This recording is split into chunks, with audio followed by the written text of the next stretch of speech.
USAA knows dynamic duos can save the day, like superheroes and sidekicks or auto and home insurance. With USAA, you can bundle your auto and home and save up to 10%. Learn more and get a quote at usaa.com/bundle. Restrictions apply. Does it ever feel like you're a marketing professional just speaking into the void? Well, with LinkedIn ads, you can know you're reaching the right decision makers. You can even target buyers by job title, industry, company, seniority, skills.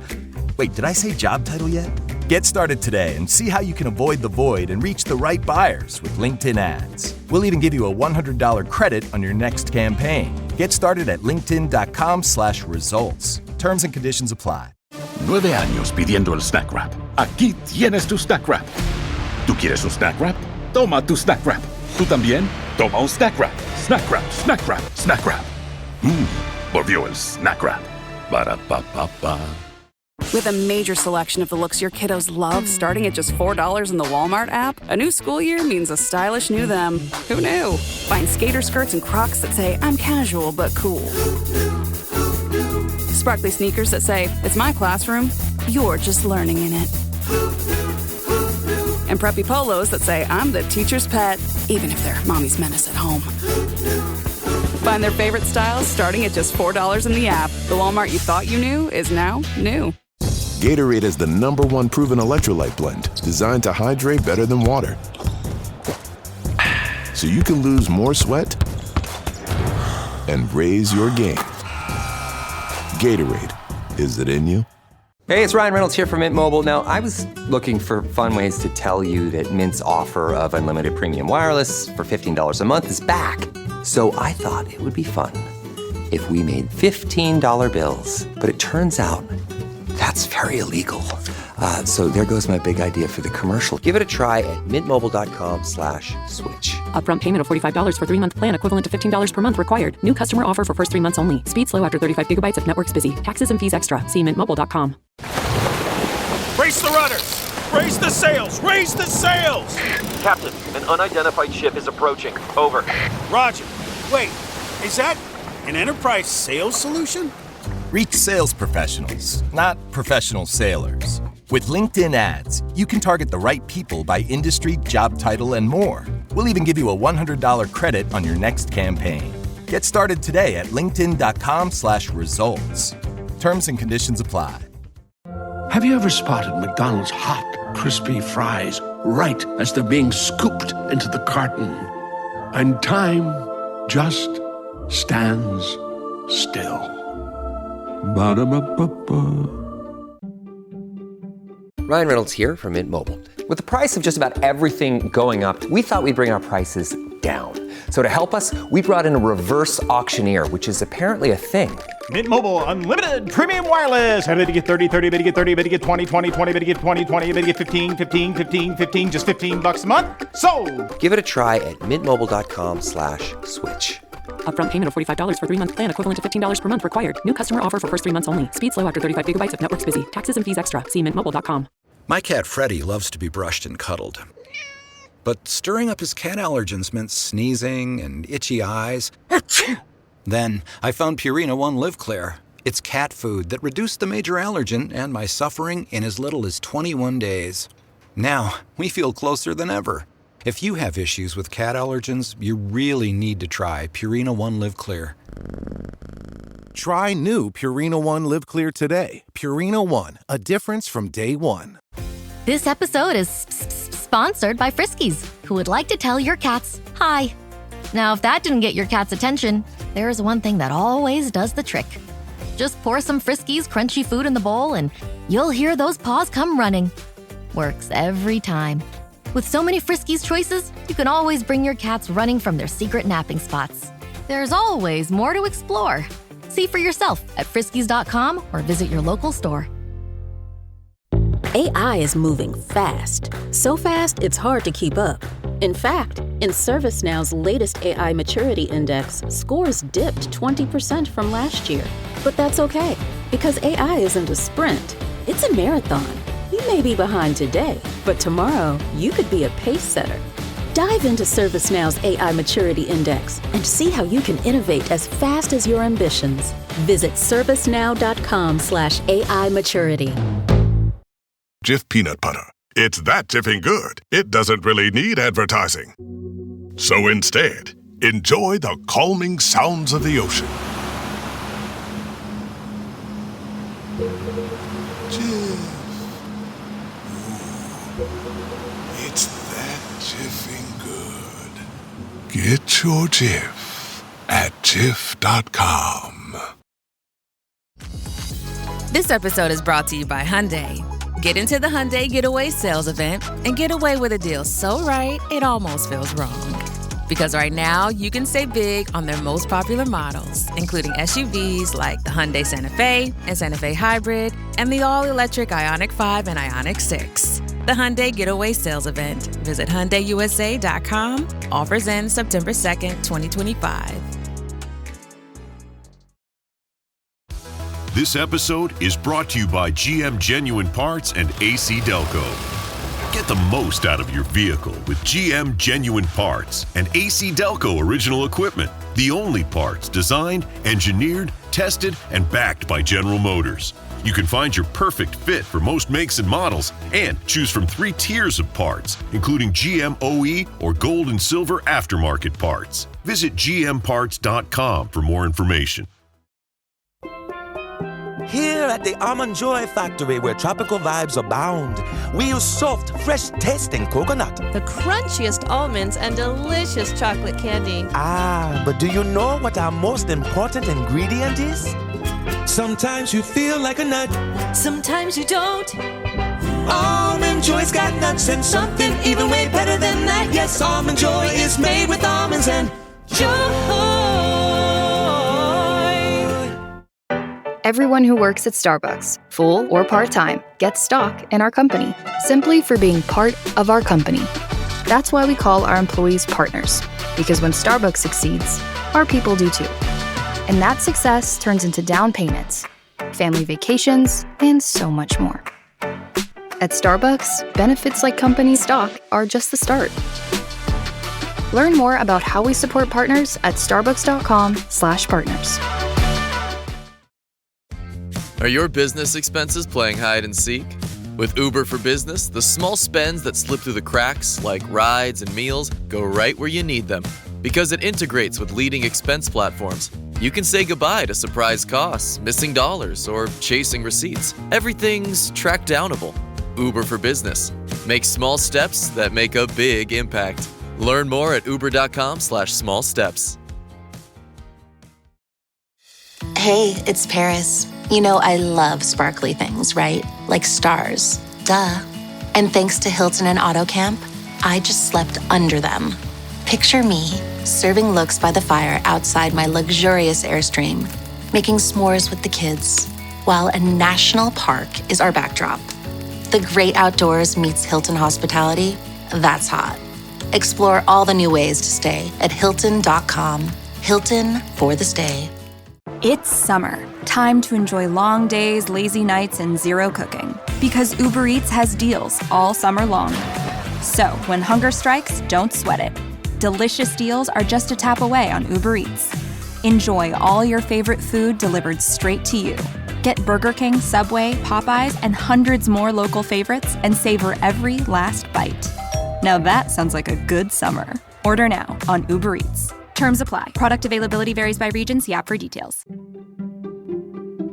Welcome to the HCI family of podcasts. We're your source for personal, professional, and organizational growth and development. We share our own original research, explore industry trends, and interview executives and thought leaders from across the globe.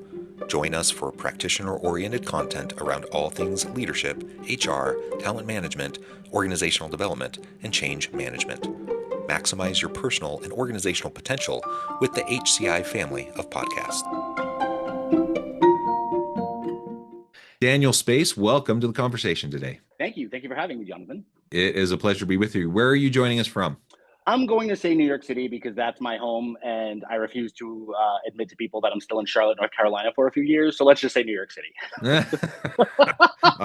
All right, fair enough. No one can tell. I'm in New York. Yeah. Well, good. Uh, I'm in the Salt Lake City area. Great to be with you. And today we're going to be talking about how we can reconcile asking people to be authentic, but then punishing them for doing so. Generally speaking, but particularly in the workplace, it's an intriguing topic. And we were kind of messaging back and forth, getting ready for the conversation today. We had some stuff, leading up to this, but then you were messaging me and saying, "Hey, let's maybe look at some other stuff." And this one stuck out to me. I'm like, yeah, that's something that really it happens. Like it really does happen. And from a people management standpoint, from an HR and from a culture standpoint. That's a challenging one. So this is the one I thought we could focus in on, and I'm excited to unpack this with you and explore together and to get your insights and have you share your wisdom with us. As we get started, I wanted to share Dan's bio with everybody. Dan has served as director for 20 years, working for prominent companies, including Epic, Electronic Arts, and Spotify. He became a well-known content creator for public HR speaker following his success on TikTok, where he amassed approximately 400,000 followers across all of his channels. His content focused on explaining the mechanics of job searching, compensation, promotion, career development, and even terminations. He has published several books and guides on his Dan from HR website and currently works as an HR consultant and guest speaker while preparing to launch his new HRBP community initiative. And I know you've had some issues with TikTok and like your channels and such. Maybe you can tell us a little bit about that as well. But it's a pleasure. It's a pleasure to be connected and to be with you. Anything you want to share with us by way of your background, personal contact before we get started? Sure. So I think like everyone else during the pandemic, I kind of just stumbled on TikTok, and job search is just one element of what an HR business partner is familiar with. But it's a very important one. And because like we design those systems and we design those models that help companies make hiring decisions, I just started making content because there's so much bad information out there. And so I kind of became the job search guy, but I had to keep telling people like, this is one part of like what an HR business partner does, is one area, like it is an important one. But I really, really love like what an HR business partner can do. I think HR business partners are really at the precipice of excellence and really at the stage of being able to unlock what HR really can do to demonstrate value to both employees and to companies. By really reinforcing to them what we see, which is that there's not much of a difference between them. That divide of, oh, they're only on the side of the company, not the employee, or they're not on the employee side, they're only on the company side. And it's like, for us, there's no division. The two of you are mutual to each other. There are power lines and there are discrepancies, but like having HRBPs really kind of start being at the forefront of bridging that divide, I think is really exciting work. Yeah, no, it's a really great role. And it's something that has really emerged in prominence over the last decade, the last 5 years in particular. And we really need more skilled HR business partners out there. You're doing great work in the space and in the social media space, in the TikTok space. It's one of the cool things about TikTok, actually. It started out really being, teenagers dancing and like fun stuff, but it's really become quite the educational platform, right? Huge educational platform. Yeah, which is really, really fun. Absolutely. And when I was unfortunate, my account got banned when I was almost at 200,000 followers, which was really upsetting because I'd spent so many years building it. And it was banned for like a really silly reason. The guy who accidentally caused me to be banned like made a video apologizing because his followers had mass supported me because it looked like we were fighting, but we weren't. It's so stupid. But TikTok's moderation was so terrible that by the time they got to it, everything was deleted. I lost everything on the account. And it was so unfortunate because I put so much work into it. There was so much me, but at the same time, a part of me was a little bit grateful because I realized how much time I was spending on TikTok. Because I would do an hour of content creation, but then I'd be like, oh, let me learn about Italian leather artistry for horses today, and then spend like 4 hours just like digging into that because one video just leads you to another video. I mean, the education was just endless, but there was a part of me that was a little grateful that I could start moderating my time, so that when I started building my new channel, I was like, all right, we're only spending an hour on it. Yeah. Yeah. Well, very good. All right, so let's go ahead and dive on in and let maybe start with just the general topic of authenticity at work. It's a really cool thing. Like I like how there's been so much more attention given in recent years to this idea of authenticity. Like we want people to be able to bring their whole authentic self to work. And in part this is an outcropping of, the DEI efforts, diversity, equity, inclusion, and belonging. We want people to be able to bring their whole authentic self to work. So we hear that all the time. And I think, at least on the surface, it's a really good thing. I like the idea of people having that freedom, like people feeling safe and people feeling like they have that sense of belonging. But there's also a nefarious side to it. And that's, I think, what intrigued me about what you suggested, as a possible topic for today. So maybe we can start. You can tell us a little bit about your thoughts around this authenticity topic generally, and then we can start to get into, the punishment piece that sometimes comes up in organizations. Sure. And I think what's funny is the TV show Severance has been really amplifying my thoughts on this, because my whole mindset about where I think HR can go and where the success of HR is, I think, going to be empowering employees to give more power to the employees, to have employees be far more into decisions about where the business is going, about compensation, about training, essentially let them decide how these things work and empower them, because that's how they're actually going to get more engaged, not through like slogans and occasional emails in a town hall. So when I started watching Severance and I started realizing this whole idea and this whole concept of like a work self and the rest of ourself, it really amplified an experience that I had in May, where this really started to essentially started to bloom. So in early 2021, my mom had cancer and then she passed away. And I was consulting for two companies at the time, and we knew it was coming. I was as prepared as possible. I was the caretaker. And the third day after the funeral, it was like, all right, that was fine. I can go to work now. And I couldn't. And I remember being at a meeting and we were talking about headcount planning. I put together this presentation. Of course, everyone was being very kind, very, very sweet. But when you're experiencing that level of grief, like, you're not there. Like, I had 1,000-yard stare. I was not in that meeting. And there was a moment, like, it was a 3-hour meeting and we're going down this list of Excel spreadsheets. And I remember a coworker said, they looked at my face and were being very polite. And they were like, is there something you want to add? Because they saw my face scrounging up. And like, what I wanted to add was, how can we talk about Excel spreadsheets? My mother's dead. Like, how are we talking about, how is this possible? How is the sun turning? How is life going on? My mother's dead. But like, so when I was thinking of that, I was like, how many times have I been in a meeting with someone potentially going through a divorce, going through a breakup, going through so much grief, and they're putting on the motions because they have to, because that's supposed to be the work self. And so I'm known to being a very maverick type of HR business partner.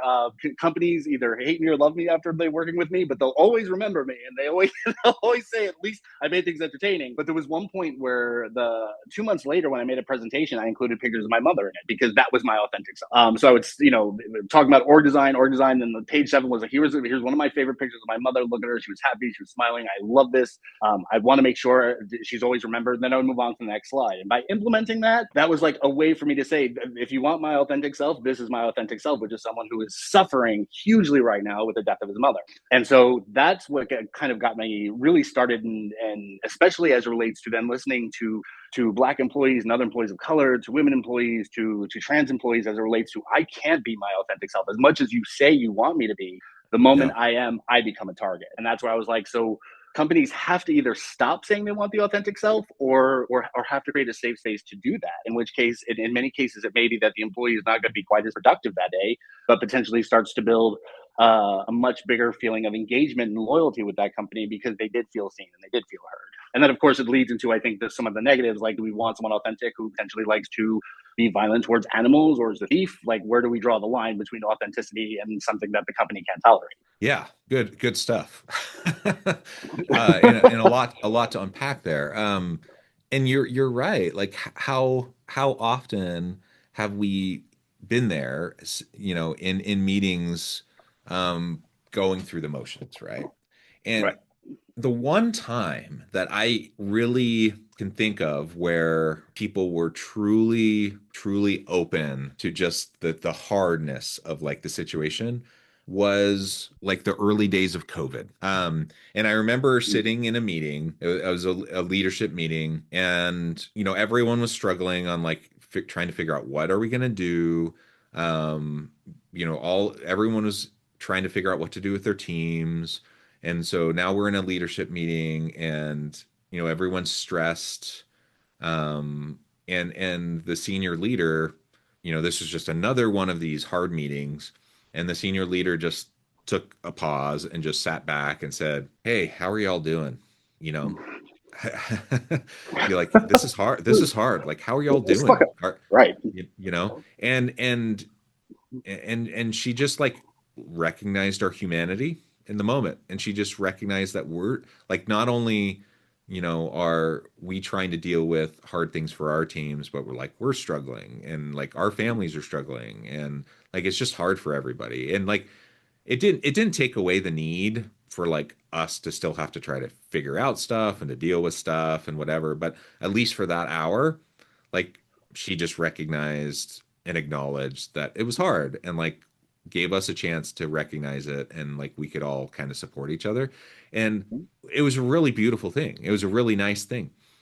But I have to admit that was like literally the only time in my professional career that I've ever seen that. It's weird, isn't it? Like Yeah. what's funny, I remember when I was giving that presentation and the picture of my mom had come up. I thought the director had done a wonderful job of saying, "Do you want to pause and do you want to share one of your favorite stories about her?" I'm sure that motherhood and grief is something all of us can relate to, and I thought that was the most beautiful thing that anyone could have ever said. And in another consulting opportunity, something similar had happened because I was presenting something on her birthday, and I was sort of a little bit triggered a year later. But the response was, "I'm so sorry you're experiencing that. Why don't you take the rest of the day off and just come back when you're ready?" And like that, I was like, that's such a well-meaning concept, but it's almost like forced isolation. It's like, oh, we don't want to deal with that. That's not work appropriate. Go manage that on your own and then come back. And I saw a lot of that happen with COVID. So as you're telling me your story, like I'm really glad you had that sort of bond together, but it's almost like this feeling of when that weakness happens, when that emotional vulnerability happens, it's almost like the idea and the concept is, go to yourself, go by your own, go isolate yourself, and then come back when you're ready to assimilate again. Exactly. Yeah. And when those types of situations do happen, and they happen in a really, what I would say a good way, like they're just so freaking rare, right? Right. So then the question comes back to like what you said, like if we're really going to invite authenticity, for people to show up in their real vulnerability, um, first of all, do we have the skill to actually be able to like interact with it? and I don't think we do. Like honestly, that's number one. So like, can we deal with it in a way that doesn't punish people? Even with our best intentions, I'm not sure we can, because I'm not sure we have the skill to do it. But even if we did have the skill, then there's just all these like norms, and there's just all the stuff of organizations that make it hard for us to not punish it, and for people to really truly feel safe to be that vulnerable. So whether you're talking about you bringing up the grief around your mother, or a person of color, or a woman who's dealing with something, or bring up a thousand different things, right, that possibly could come up, that someone could bring in their authenticity to the workplace, that is just someone could feel marginalized for, or punished for, or whatever, right? Like it's just, man, it becomes so hard, and it becomes so messy.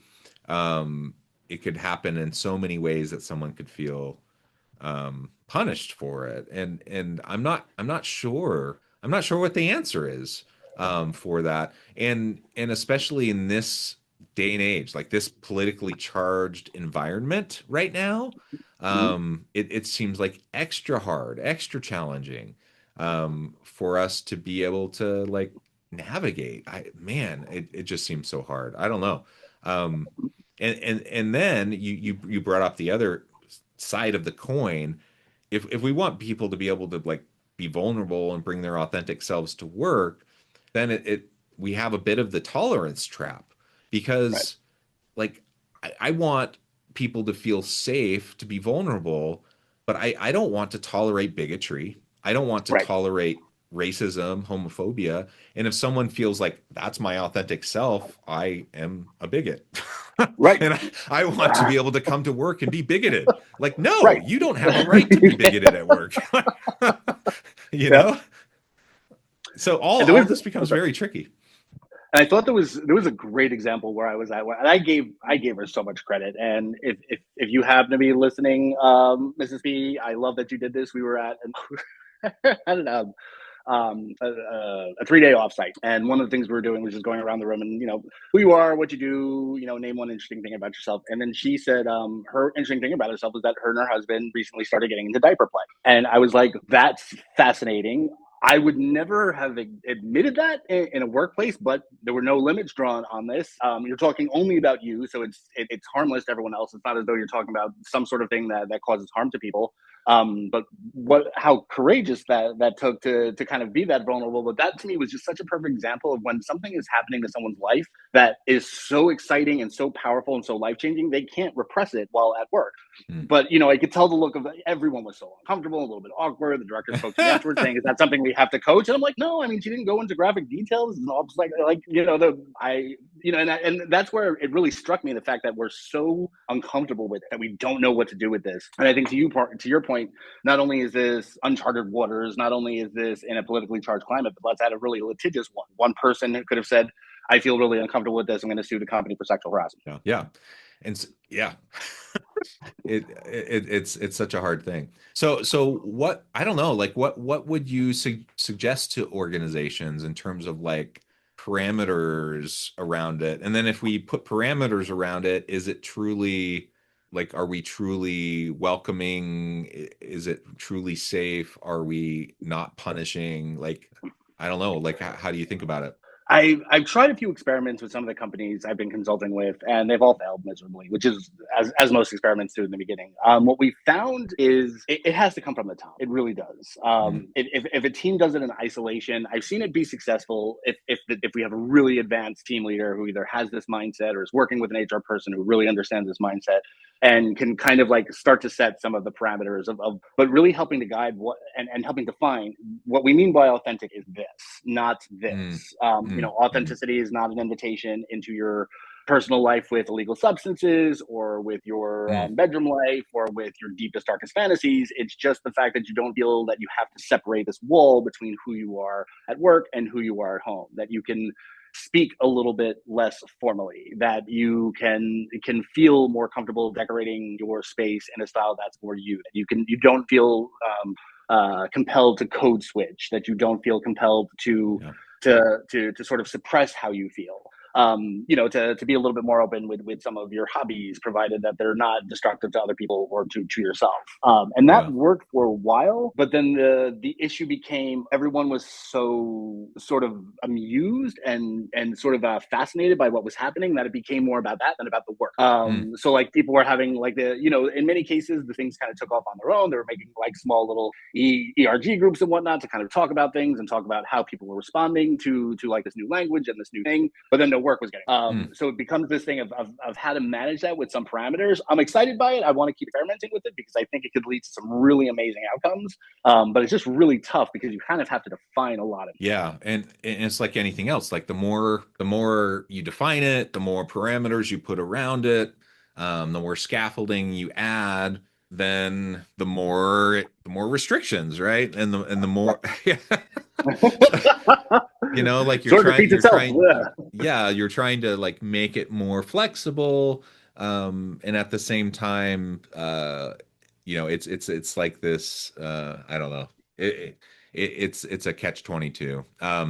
And I'm And not this is sure. one of those. Go ahead. No, go ahead. I was going to say. So, my only thought on that is this is one of those ideas where it's like in my ideal world, after a few years of experimenting, I want the employees to put in the restrictions, that the employees to self-manage it, the employees that put in the guideposts.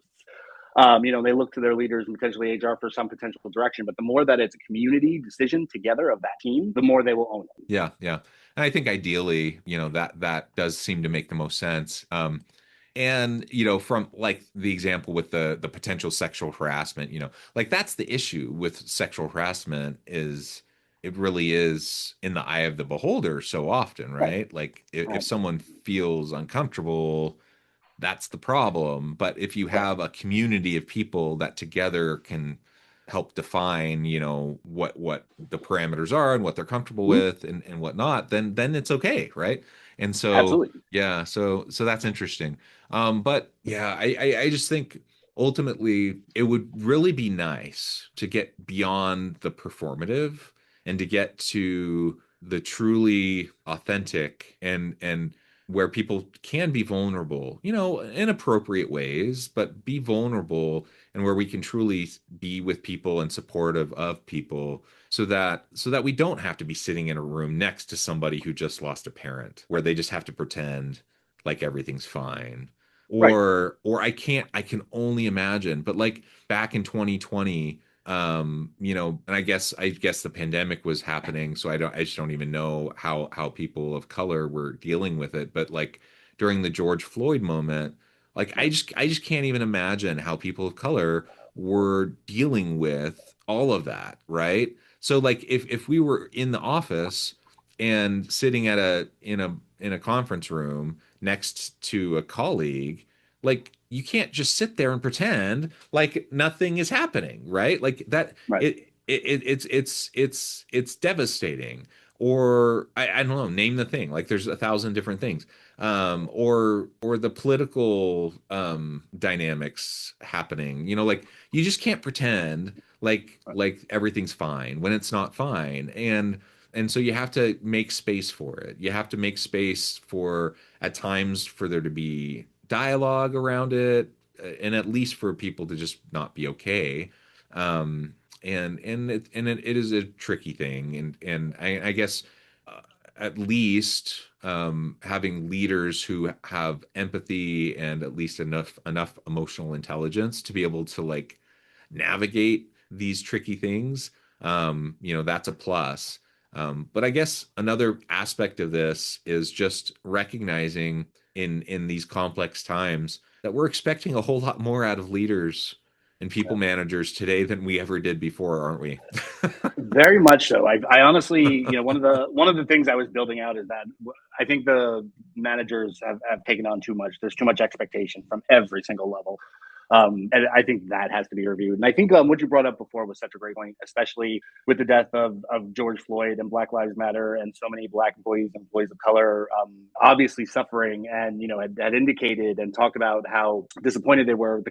All the company did was post a black square, and that they did have white coworkers and other coworkers say, "Hey, I'm here for you," but essentially just being again that extraordinarily performative, or saying, I'm listening and learning. I read this book. I'm on your side. And obviously well intended, but not centering the person who needed that support. And so, many times they don't have a large enough community within the companies. Black and other employees of color are still very much underrepresented, and so they went to the internet for that. And that I think to me is such a perfect example. Same thing with Roe v. Wade when that got overturned. That so many managers were very unprepared with how to manage employees who are directly impacted by this and who are suffering. Yeah, absolutely.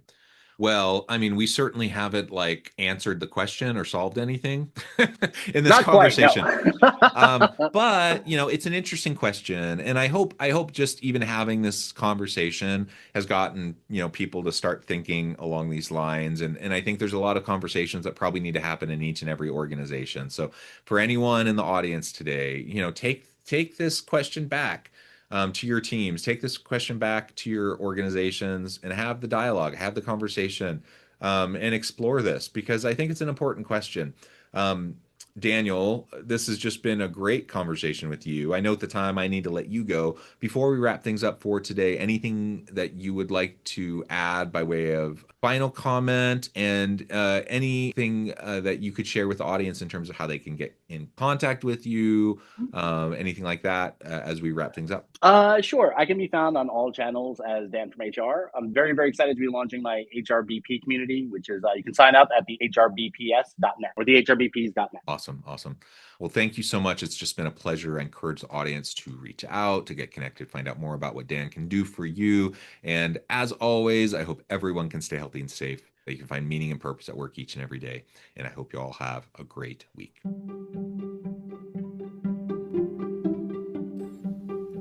Thanks for joining us for this episode of the podcast. We hope you stay healthy and safe, and please join us again soon.